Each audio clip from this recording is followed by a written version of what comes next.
जय हिंद मेरे प्यारे दोस्तों। आज मैं फिर आपके सामने अपने YouTube चैनल ब्रदर्स ट्यूशन पे आप सभी का स्वागत करता हूं। आई होप आप सभी अच्छे होंगे।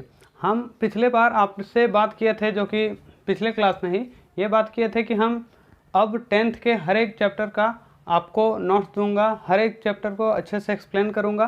तो अब समय आता है उससे आगे के दौर का। पिछले क्लास मैंने इंट्रोडक्शन दिए थे और छोटी सी बात बताई थी, आप देख सकते हैं पीछे वाले वीडियो में।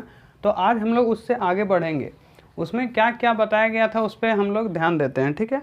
फार्मूला पे पहले हम बोले थे कि वॉल्यूम सरफेस एरिया से रिलेटेड फार्मूला के बारे में हम जिक्र करेंगे और उसी से आज आगे बढ़ने वाले हैं। तो देखते हैं क्या क्या जिक्र हुआ था और आज उससे आगे क्या क्या होगा। कौन सा फार्मूला हम लोग पिछले बार बात किए थे। तो पिछले बार एक हम लोग क्यूबॉइड के बारे में बात किए थे, क्यूबॉइड, और हम लोग कह सकते हैं क्या, एक कोन के बारे में भी डिस्कस हुआ था। तो ये देखिए एक क्यूबॉइड बना हुआ है। क्यूबॉइड को क्या कहते हैं हिंदी में? घनाभ, है ना। जो हिंदी वाले स्टूडेंट हैं उनके लिए भी ये फ़ायदेमंद रहेगा। हम बीच बीच में सारा हिंदी भी एक्सप्लेन करेंगे। तो ये था क्यूबॉइड और इसको हिंदी में क्या कहते हैं? घनाभ, है ना। तो घनाभ इसको कहते हैं हिंदी में। अब इसमें हम लोग क्या कहते हैं? वॉल्यूम। वॉल्यूम किसको बोला जाता है? वॉल्यूम हम लोग पिछले क्लास बोले थे कि बेस का एरिया निकालना चाहिए। बेस का, ये रहा बेस। कोई भी वॉल्यूम निकालना हो तो उसके सबसे पहले बेस का एरिया निकालना चाहिए। तो हम इसमें बेस किसको बोल सकते हैं? ये। और ये कैसा रहता है? एक रेक्टेंगल शेप का रहता है। और रेक्टेंगल का एरिया क्या होता है? L/B। ये पिछले क्लास मैंने एक्सप्लेन किया था, इसलिए मैं वहाँ से आगे बढ़ रहा हूँ। तो L/B, और बोले थे उसको हाइट से हमेशा मल्टीप्लाई कर दीजिए, आंसर आ जाएगा। उसके बाद एक वॉल्यूम का फार्मूला आ गया, और ये हमेशा 3 यूनिट, यानी कि ये अभी हम जितना चीज़ बात कर रहे हैं ये एक 3 डायमेंशनल फिगर की बात कर रहे हैं, है ना। 2D में नहीं। 2D किसको कहते हैं? जिसमें लंबाई चौड़ाई दो चीज़, यानी कि लंबाई और चौड़ाई दो चीज़ दिया रहे तो उसको हम लोग क्या कहते हैं? 2 डायमेंशन। और इसमें जो रहता है उसमें है लंबाई, उसके बाद यहाँ पे चौड़ाई भी है और यहाँ पे ऊंचाई भी है। तो इसको आप कह सकते हैं क्या? इसको हम लोग बोलेंगे 3 डायमेंशन। 3 चीज़ है तो 3 डायमेंशन कहलाएगा। अच्छा, इसका यूनिट क्या होता है? तो हमेशा क्यूबिक लगता है, क्योंकि इसमें अगर सेंटीमीटर है तो इसमें भी सेंटीमीटर होगा, इसमें भी रहेगा, तो हमेशा पावर 3 लग जाता है। तो क्यूबिक यूनिट इसका बगल में यूनिट एज अ यूनिट लगता है। उसके बाद इसका सरफेस एरिया मैंने जिक्र किए थे कि सरफेस एरिया 2 तरह का होता है। एक होता है जिसको हम लोग बोलते हैं कर्व सरफेस एरिया, यानी कि उसी का दूसरा नाम होता है लेटरल सरफेस एरिया, और दूसरा होता है जिसको हम लोग बोलते हैं टोटल सरफेस एरिया। तो हम लोग जब बात करें कि लेटरल सरफेस एरिया किसको बोलेंगे, तो लेटरल सरफेस एरिया जो होगा वो हो जाता है चारों दीवार, जो चारों दीवार है तो 4 रेक्टेंगल। और एक टोटल सरफेस एरिया का भी हम लोग जिक्र किए थे। उसमें आया था कि ऊपर का फ्लोर और नीचे का जो ज़मीन है वो दोनों को अगर हम ऐड कर दें तो उसका आ जाएगा क्या? Total surface area. तो हम लोग क्या करते हैं कि टोटल सरफेस एरिया के लिए पिछले क्लास बताए थे, आप वीडियो को पहले देखिए, उसमें थोड़ा सा इंट्रोडक्शन है ज़्यादा। LB, फिर BH और HL ये दिया हुआ है, ये दिया हुआ था पिछले क्लास। और उसके बाद लेटरल सरफेस एरिया का जहाँ तक जिक्र करें तो इसमें क्या करना है? LB वाले पोर्शन को हटा देना है। LB वाले यानी कि लंबाई चौड़ाई जो नीचे और ऊपर वाला जो एरिया है उसको हम लोग हटा देंगे, तो बचेगा 2, और यहाँ पे बच जाएगा BH, और यहाँ पे बच जाएगा HL, ठीक है। अब इसमें क्या करता है कि कभी कभी हम लोग स्टैंडर्ड फॉर्म में लिखने के लिए इसमें से H दोनों में है तो उसको हम कॉमन ले लेंगे, तो H यहाँ आ जाएगा और यहाँ पे L और B बच जाएगा। हो गया ये। तो इसमें क्या है कि इसका जब सरफेस एरिया आएगा तो क्यूबिक नहीं बल्कि स्क्वायर यूनिट लगाएंगे, और इसमें भी स्क्वायर यूनिट लगेगा। क्लियर है? अब आगे बढ़ते हैं। यहाँ पे ये तो रहा क्यूबॉइड का कहानी। अब हम लोग आते हैं एक क्यूब का कहानी, है ना। तो क्यूब वाले में क्या था? क्यूब का लेंथ और ब्रेथ सब सेम होता है ना। इसीलिए हम लोग बताए थे कि इसमें जो होगा वो सारा साइड अगर हम A मान रहे हैं ना तो LBH सब कुछ A ही होगा। तो इसके अनुसार आप कंपेयर कीजिए तो इसका वॉल्यूम हो जाएगा A/A। ये बेस का एरिया हुआ स्क्वायर, और उसके बाद हाइट भी A ही है तो हो जाएगा A का क्यूब। उसके बाद लेटरल सरफेस एरिया का जिक्र किया जाए तो लेटरल सरफेस एरिया क्या हो जाएगा? तो लेटरल सरफेस एरिया होगा चारों दीवार यानी कि 4 ठो स्क्वायर का एरिया, तो 4 और स्क्वायर का एरिया क्या होता है, साइड इंटू साइड, जो कि a इंटू ए करेंगे तो a स्क्वायर हो जाएगा, समझ रहे हैं ना। उसके बाद अगर टोटल सरफेस एरिया का जिक्र किया जाए तो टोटल सरफेस एरिया में क्या आएगा, 6 ठो फेस होगा, क्योंकि इसमें 4 ठो था, ऊपर का फ्लोर और नीचे वाला जो था दोनों को इस पर ऐड कर देंगे इसमें, तो हो जाएगा 6 फेस यानी कि 6 स्क्वायर यानी कि 6a स्क्वायर। इतनी सारी बात हुई। उसके बाद आते हैं डायगोनल्स की बात किए थे हम पिछले क्लास, तो इसका डायगोनल का बात किया जाए तो डायगोनल किसको बोलते हैं, एक कॉर्नर से दूसरा कॉर्नर को ऐसे मिलाने वाले लाइन को, तो डायगोनल बोला जाता है रूट में l square plus b square plus h square. ठीक है, इसका डायगोनल का बात किया जाए तो इसका डायगोनल का बात क्या होगा, तो यहाँ पे भी होगा ए स्क्वायर, यहाँ भी होगा ए स्क्वायर और यहाँ भी होगा ए स्क्वायर, ऐसा, क्योंकि यहाँ जैसा था l square b square h square, उसी तरह एल बी एच ना होके उसके जगह क्या होगा ए, तो ऐसा करके हो जाएगा आंसर कि 3a स्क्वायर, और उसके बाद क्या होगा √3 यहीं पे और a बाहर, और इतना यूनिट हो जाएगा। क्लियर है। अब इसके बाद आते हैं अगला टॉपिक में, जिसका नाम है, इसके बाद एक सिलेंडर ले लेते हैं। ठीक है, तो सिलेंडर में क्या होगा, ये रहा सिलेंडर, यहाँ लेते हैं। जब सिलेंडर का बात कर रहे होते हैं तो सिलेंडर में भी कोई खास नहीं, वही सेम लॉजिक जैसे उस सब में आगे बढ़े हैं। इसमें हम जब वॉल्यूम का बात किया था तो बोले थे बेस का एरिया निकालिए और उसको हाइट से मल्टीप्लाई कीजिए, तो इसका बेस क्या है, एक सर्कल है ना, तो इसका बेस का एरिया हो जाएगा यानी कि वॉल्यूम, बेस का एरिया है सर्कल, और सर्कल का एरिया का फॉर्मूला क्या होता है, तो याद रखिएगा सर्कल का जो एरिया होता है वो होता है पाई आर स्क्वायर, और इसी का पेरीमीटर का बात किया जाए, सर्कल का क्या बाउंड्री, पेरीमीटर मतलब बाउंड्री होता है ना, तो उसका अगर बात किया जाए तो इसका हो जाएगा 2 पाई आर, समझ रहे हैं, ये हो गया। उसके बाद आएगा, तो यहाँ पे हम लोग बात कर रहे थे किसका, कि इसका बेस का एरिया क्या होगा, तो बेस का एरिया हो गया पाई आर स्क्वायर, और उसके बाद इसका हाइट क्या रहता है, तो h, तो ये हो जाएगा पाई आर स्क्वायर h, वॉल्यूम है ना।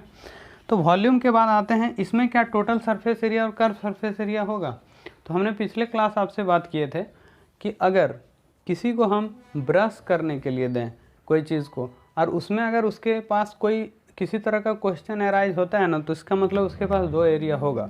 जैसे कि अगर हम किसी को बोलेंगे कि सिलेंडर को इसको रंग दो, तो रंगेगा क्या, उसके पास एक क्वेश्चन बन जाएगा। वो क्वेश्चन ये होगा कि क्या सर हम सिर्फ इसका चारों साइड को रंग दें, या फिर सिर्फ इस ढक्कन उक्कन को भी रंगना पड़ेगा हमको, मतलब ढक्कन को छोड़ दें दोनों साइड वाले, या फिर सिर्फ चारों साइड से रंग दें। तो उसके पास 2 क्वेश्चन है, इसका मतलब एरिया भी इसके पास 2 होगा, एक कर्व सरफेस और एक टोटल सरफेस। अगर सिर्फ चारों साइड का रंगा जाए तो उसको बोलते हैं कर्व सरफेस एरिया, और अगर दोनों ढक्कन को भी उसमें ऐड कर दिया जाए तो उसका हो जाएगा टोटल सरफेस एरिया। अब इसका कैसे हम लोग मेंशन कर सकते हैं कि इसका कर्व सरफेस एरिया क्या होगा, तो देखिए सपोज़ कीजिए हम यहाँ पे लाते हैं कोई चीज़ है, इसको ऐसे करके कट कर दें अगर, तो कट करने से एक प्लेट जैसा ऐसे कट हो जाएगा, और इसको ऐसे करके हम अलग से फैला दें तो ये एक ऐसा सीट बन जाएगा, ऐसा सीट बन जाएगा ये, और जो ढक्कन था इधर वाला वो यहाँ आ जाएगा, और ये ढक्कन जो है सो यहाँ आ जाएगा। तो इस तरह से हम लोग कह सकते हैं कि इस तरह का डायग्राम ये फॉर्म कर देगा, है ना। तो आगे बढ़ेंगे तो यहाँ पे हम देख रहे हैं कि ये एक रेक्टेंगल जैसा सीट बन चुका है, और उसमें से ये जो सर्कुलर पोर्शन था, ये सर्कुलर पोर्शन वही अभी फैल के इतना हो गया है। और सर्कल का एक पेरीमीटर का जो फार्मूला होता है वो होता है, क्या होता है, तो 2 पाई आर, यही होता है ना। तो यहाँ पे 2 पाई आर इसका लंबाई हुआ, और ये जो हाइट था वो अभी यहाँ आ चुका है। तो एक रेक्टेंगल का एरिया होता है L इंटू बी, लंबाई इंटू चौड़ाई, है ना, इसीलिए इसका कर्व सरफेस एरिया, इसका फार्मूला हो जाएगा 2 pi are into H. Clear है। उसके बाद टोटल सरफेस एरिया का बात किया जाए तो ये जो 2 पाई आर एच आया, उसमें से 2 सर्कल जो कि होता है पाई आर स्क्वायर, और ये भी पाई आर स्क्वायर, दोनों को ऐड कर दिया जाए तो काम हो जाएगा, है ना। तो इसका हो जाएगा 2 pi R H plus 2 pi R square, 2 circle है ना। इसमें से कुछ कॉमन मिलता है तो हम लोग कॉमन ले लेंगे, जैसे कि इसमें कॉमन मिल रहा है 2 पाई और r कॉमन आ जाएगा इस तीनों में, यहाँ पे h बच जाएगा और यहाँ पे r बच जाएगा। ये हुआ टोटल सरफेस एरिया का फार्मूला। अब आते हैं एक और बचा जो है कौन, वैसे तो और भी है बहुत सारे, तो कौन पे जिक्र करते हैं थोड़ा।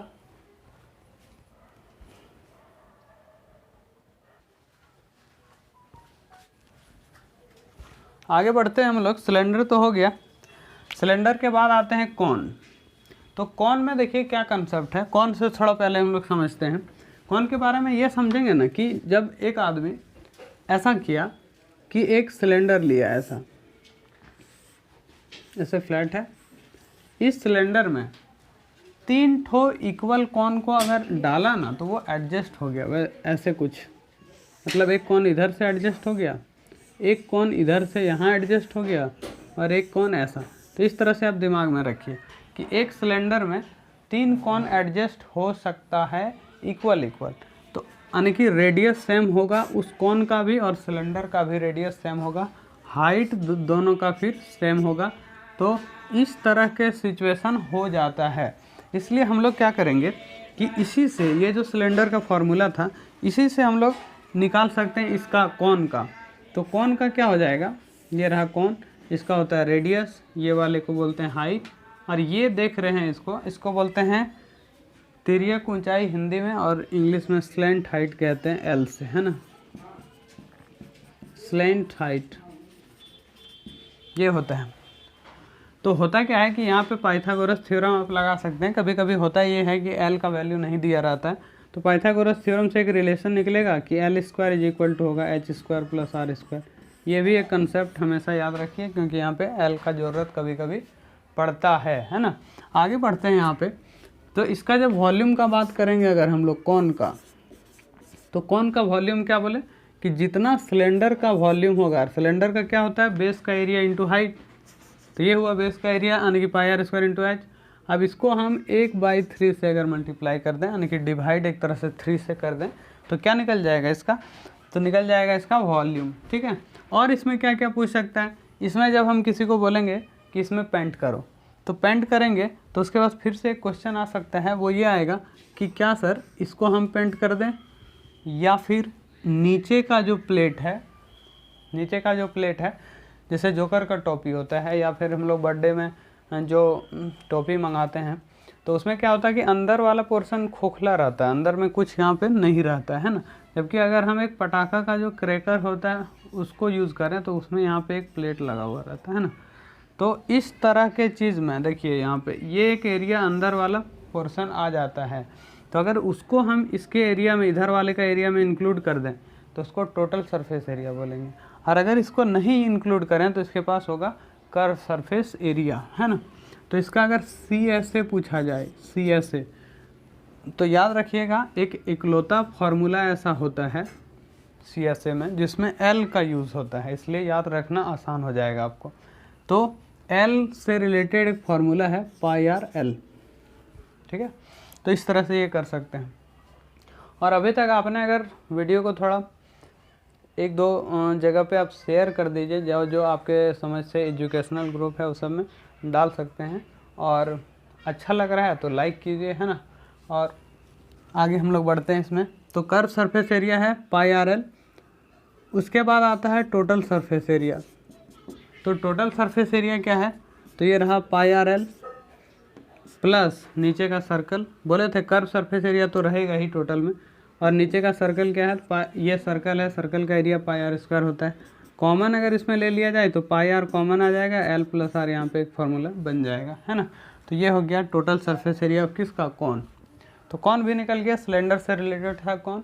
अब कौन के बाद इस सिलेंडर वाले पोर्शन में कभी कभी क्या आता है कि ऐसा करके बोला जाता है कि एक ऐसा सिलेंडर है ना जिसके सीट से वो बना है, और वो बीच में कुछ मोटाई उसका एक दे देता है, इसका थिकनेस, ये थिकनेस का जिक्र करता है कि इसका कुछ थिकनेस है। तो जब भी ऐसा क्वेश्चन आए, थिकनेस का जिक्र किया जाए, तो इसमें ना दो रेडियस हो जाएगा, एक यहाँ से यहाँ जिसको छोटा आर हम लोग कह सकते हैं, और एक यहाँ से बाहर जिसको हम लोग बड़ा आर कह सकते हैं। तो इसमें अगर आता है ऐसे वॉल्यूम ऑफ मटेरियल का निकालिए, कितना मटेरियल से बना है।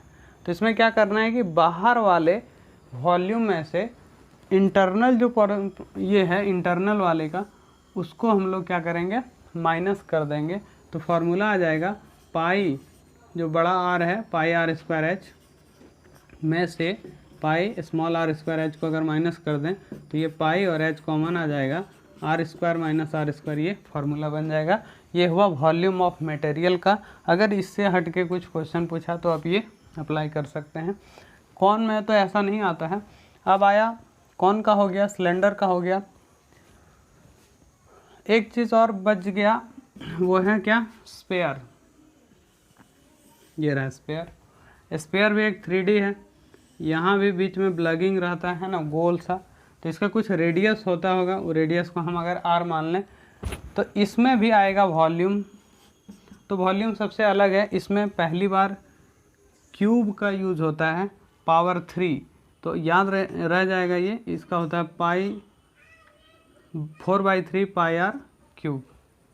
और इस डायग्राम को हम थोड़ा इस तरह से समझते हैं कि कोई भी स्पेयर जब बनता है ना, तो वो हमको ऐसा लगता है कि वो 4 ठो सर्कल से मिलके बना रहता है। ऐसा सोचने से एक फार्मूला आपको याद हो जाएगा। अगर ये 4 सर्कल से बना है, मतलब यहाँ पे एक सर्कल रहा होगा, इधर भी एक सर्कल है, यहाँ भी सर्कल, यहाँ भी, तो ऐसा दिमाग में आप सोचिए कि एक स्पेयर जो है सो 4 सर्कल से मिलके बना है।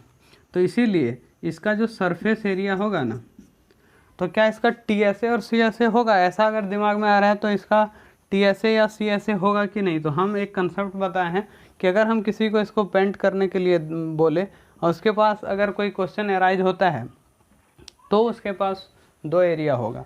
अब किसी को हम एक गेंद दिए हुए हैं, बोलेंगे इसको रंग दो, तो उसके पास कोई क्वेश्चन नहीं बचेगा कि इसको रंगे या इसको, मतलब उसके पास किसी तरह का 2 ऑप्शन नहीं रहेगा। इसलिए इसमें कर्व सरफेस और TSA नहीं रहने वाला है ना, टोटल सरफेस एरिया। तो इसके पास कुल मिला के हम कहेंगे सिर्फ सरफेस एरिया है, और वो 4 सर्कल से बना है, इसलिए 4 पाई आर स्क्वायर हो जाएगा आंसर, है ना। तो वॉल्यूम हो गया, सरफेस एरिया भी हो गया, और 1-2 फार्मूला और भी आएगा हेमीस्फीयर से रिलेटेड।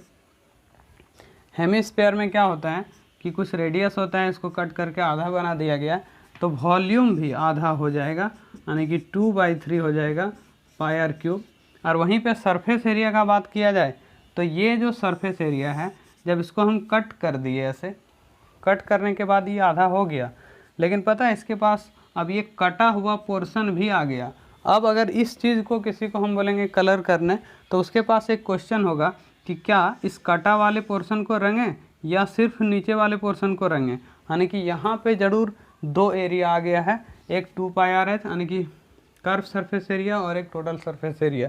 तो ध्यान रहे, स्पेयर में सिर्फ सरफेस एरिया, और इस वाले में यानी कि हेमीस्फीयर में टोटल सरफेस एरिया भी होता है और कर्व भी होता है। तो अगर कर्व सरफेस एरिया बात किया जाए CSA, तब तो इसका आधा कर दीजिए, काम हो जाएगा 2 पाई आर स्क्वायर, है ना।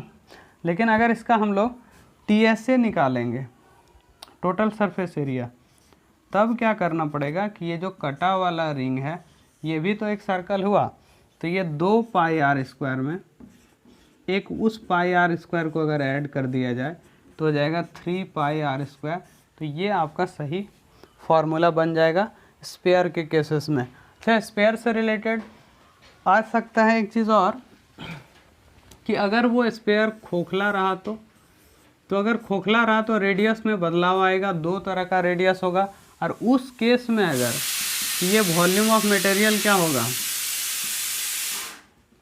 वॉल्यूम ऑफ मटेरियल क्या होगा, तो उसमें भी यही अप्लाई होने वाला है। पाई यहाँ 4/3 जो बड़ा वॉल्यूम था, 4/3 पाई आर क्यूब में से 4/3 पाई स्मॉल आर क्यूब को माइनस कर देंगे तो वॉल्यूम ऑफ मटेरियल आ जाएगा, है ना। तो इस तरह से एक फार्मूला वाला सेशन समाप्त होता है। और इस तरह का अगला हम फिर AP का और भी कई सब्जेक्ट जो चैप्टर आपका आते हैं, फिर इधर साइंस का भी हम हर एक चैप्टर को क्लियर करेंगे। तो आई होप आप लोगों को ये वीडियो पसंद आया होगा। शेयर करें इस वीडियो को ज़्यादा से ज़्यादा लोगों के पास और हमारी मेहनत को सफल बनाएं। वीडियो अभी तक अगर लाइक नहीं किए हैं आपने तो इसे लाइक कर दें और सब्सक्राइब करना ना भूलें। ठीक है, धन्यवाद।